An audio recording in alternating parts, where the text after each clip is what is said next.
We now know the participants for the 2024 Women's Money in the Bank ladder match at WWE Money in the Bank in Toronto this weekend, as it was Zoey Stark who was the final participant to qualify, as she defeated Dakota Kai and Ivy Nile on this week's edition of Raw. So the field is set, and the question is, who is going to walk out with the briefcase? That is the big question heading into this one. And so now that we do know what the field looks like, as we said, Zoey Stark is in the mix. IYO Sky is there. It is Lyra Valkyria, Tiffany Stratton, Naomi, and Chelsea Green. Those are the other five that joined Zoey Stark in the match. And I think, as we will talk about when we do our video on the men's Money in the Bank ladder match, this is perhaps one of the more unpredictable matches they put together in the Triple H era at Money in the Bank, because you could certainly make an argument for anyone in this match, of these six, to have a reason why they should be the winner and perhaps be a future women's champion. And so when you start to try to figure out who are the ones that would make the most sense to win this thing and move one step closer to being a world champion, you have to start to look at, again, kind of where some of these people have been slotted thus far, and what does WWE kind of see, and how have they been pushing some of these women moving forward? Like, that is the question here. And so I think the easiest way to do this is to perhaps start at the person who I think maybe has the least likely chance to win. And I'm going to start with IYO Sky, because she is the one who was the most recent champion of the group. As you know, she was the champ before Bayley defeated her at WrestleMania. And now I think, given the way they want to use the Money in the Bank briefcase, given how they put this match together, some of the people that qualified for the men's Money in the Bank, I think that you're going to see someone who is kind of that up-and-comer, or someone that we'll talk about in a second that may be kind of in that spot where there is a lot of momentum and people really want to see this person get their moment as a former women's champion, and we'll talk about her in just a second. So I think IYO Sky doesn't need the briefcase. She is probably the one that needs it the least, to be honest with you, of this six. And so because of that, I think I would probably put her lower down the list here, because she can still be someone that can be seen as a legitimate title challenger or contender without the briefcase. And so I don't think she needs it. You could say, well, maybe she does the same thing Bayley did to her. You could tie that into the story. But I don't see that as probably the most realistic possibility here. To me, she's in this match because having her in this match will make it even better, because we know how good she is in the ring. And so I'm very excited to see kind of some of the things that she's able to pull off here as she tries to get that briefcase, but I don't think it's going to be IYO Sky. The next person up is Zoey Stark, because we talk about, Zoey Stark being put in some pretty prominent positions, in WWE over the past little while, right? We remember all the stuff with Trish and Becky and all that. They really put her, kind of in that position to shine there. And then she's had the tag team stuff going on with Shayna Baszler. Sonya Deville's been involved in stuff. So I think, she's someone clearly that WWE has, there's a reason WWE has gotten behind her and they put her in this match, because they feel like she is, someone that could be viewed as a legitimate threat for this briefcase, and to, again, perhaps move closer to being a women's champion for the first time in the company. But I think that she would probably most likely move more back into that tag team type stuff coming out of this. And I think there are better options in terms of where certain stars are now and the momentum behind them versus maybe where Zoey Stark is now. Maybe, again, kind of compared to where she was with the whole Trish and Becky stuff a while back. So if we go to the next person, I'm going to stay on Raw, and you're going to see a theme here because I'm kind of eliminating the Raw superstars first. And the final three will be SmackDown. Of course, the other Raw superstar is Lyra Valkyria, who just came off of getting all the way to the Queen of the Ring final where she lost to Nia Jax. No harm in that, because of the way WWE has pushed Nia Jax, and we know she's going to be the person who will challenge Bayley, who we think most likely, at SummerSlam for, that women's championship, for the WWE championship there. And so you kind of have a situation here where Lyra has already, just like Zoey, just like other people in this match, she has been put in a position to have kind of a shining moment thus far, and that is getting all the way to that final. Even though she didn't win, she's clearly someone that they have their eye on and want to push as one of the future stars of the women's division. Question is, does she get that combination of getting all the way to the Queen of the Ring final and then also getting the women's Money in the Bank briefcase? I'm going to say probably not, because I think that, like we mentioned, she kind of was put into that featured spot there. Maybe it's now an opportunity for someone else. And she has kind of been tied up with the damage control stuff, which kind of continue to evolve this week on Raw, setting up the 6-woman tag for next week. So I think that's probably the more likely scenario there, and where she goes next, not exactly sure storyline-wise, beyond the damage control stuff, but I do think that she probably is maybe a little bit further down the list here, even if she is obviously seen as one of the up-and-coming stars in this division. And that does leave us with the three on SmackDown, and that is Naomi, Tiffany Stratton, Chelsea Green. And I think it's going to be one of these three, and I think you can make a strong argument why it should be one of these three. When you talk about Naomi, she is kind of like IYO Sky, where she is a former world champion. She's had a championship run before, and you think back, like, it feels like the Royal Rumble was forever ago. It wasn't that long ago, back in January. She makes her return to WWE. We know all the reasons why she left, went to Impact/TNA, had a good run there, comes back, and I think some fans have just been waiting for her to kind of get that big moment. She's been in, kind of a featured role in different matches and all that. We've had, Tiffany Stratton. It's cost her at kind of multiple turns, I feel like now. And, sure, they've already teased the stuff with what happens if Naomi wins.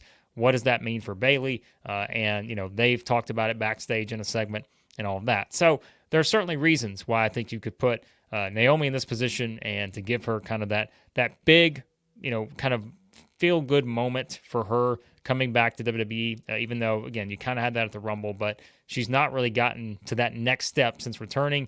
This would put her right there, one win away from being the world champion again. So I say all that to tell you that I think those four, if you want to make arguments, hey, I understand, but I think there are clearly two clear-cut choices here. And I think either way, you're going to have something fantastic come out of it because of the crowd reaction. And yes, I am talking about Tiffany Stratton and Chelsea Green because these are two women who we've seen at multiple points this year and probably even going back to late last year, but really more so recently for Chelsea Green. Tiffany Stratton, we talked about her all the way back to Elimination Chamber, right? There was a lot of fans starting to really get behind what Tiffany Stratton does in the ring. And it's also, we're seeing that same sort of momentum now for Chelsea Green. We saw the reaction whenever she was able to win that triple threat match with Bianca Belair and Michin to qualify for this match. And so I think you're looking at two people here that no matter who wins, there will be a strong reaction. And the reason I say that is, if you go back a couple months ago, I said, I think my pick would be Tiffany Stratton. And, that was kind of the thought was, you looked at this, you could go all the way back to even Elimination Chamber, right? WrestleMania season. We're talking about, okay, we know we're still a ways away from Money in the Bank, but this seems to be the most obvious choice for the winner is Tiffany Stratton. She has everything WWE wants and sort of a next top star of this division. We know what the crowd reaction has been to her. We know she is, pretty much proven she can go in the ring. The character speaks for itself. This is the kind of character that if she's walking around with the women's Money in the Bank briefcase, there's a lot you can do with it. You can tease future matches, whether that is with a Bayley, Nia Jax. They've kind of pushed the partnership now between Tiffany and Nia. What happens if Nia wins the championship from Bayley at SummerSlam? Does Tiffany kind of eventually maybe cash in on Nia? There are lots of possibilities you can do with that. But you kind of look at where they are. And like we said, you need no further kind of indicator of WWE really getting behind Tiffany Stratton than what they've done with her over the past little while. And I know people say, well, it feels like Tiffany's kind of been pushed to the back burner a little bit recently. And I know there are plenty of thoughts on what the reasons are for that, whether it's the online stuff, whether it's WWE just doing this intentionally sometimes to sort of misdirect where they're actually going to go. We know there will be a lot of people in attendance in Toronto who will want to see Tiffany Stratton become the women's Money in the Bank briefcase holder. And if she does, there are a lot of things you can do storyline-wise to really push that forward, whether that's big matches, like I said, with a Bayley, Nia Jax, or maybe even a Charlotte Flair. Whenever Charlotte returns, that's a match people have talked about a lot, perhaps a WrestleMania 41 showdown. But I did say that I had not changed my prediction on Tiffany Stratton for months. That was my thought, was that this was going to be the obvious winner, Tiffany Stratton. However, I will tell you now that I am changing my prediction. And I've done this actually a couple times before I even started recording this video. I said, I'm not exactly sure who I'm going to pick, but I am going to change my prediction. And the reason why is because this is in Toronto. And because this is in Toronto, you heard the reaction, as I mentioned, for Chelsea Green winning that triple threat to qualify. It was a huge babyface reaction for what has been a character that has just, kind of been the thorn in the side of different babyfaces on SmackDown. We've seen it before. Chelsea has just pestered people, right? But yet the crowd loves it. They're getting behind what she's doing. She feels different. Her character is unique, and she is from Canada. And the fact is, when we talk about, I mentioned a possible strong reaction to one of these two winning. If Tiffany Stratton wins at the, sort of cost of Chelsea Green, maybe there will be, kind of that split to where Tiffany's getting booed, she'll get some cheers. But if Chelsea Green wins, I think there would probably be a pretty unanimous pop in favor of Chelsea getting this moment. We talk about a journey for someone, right? Was in WWE, a while back, didn't really, got the injury, left, came back, and now here she is, doing what I would say probably is easily some of the best work of her career. The fans are behind it. They want to see it. This is in Canada. I just think that we used to play the game of WWE's never going to reward kind of the hometown hero.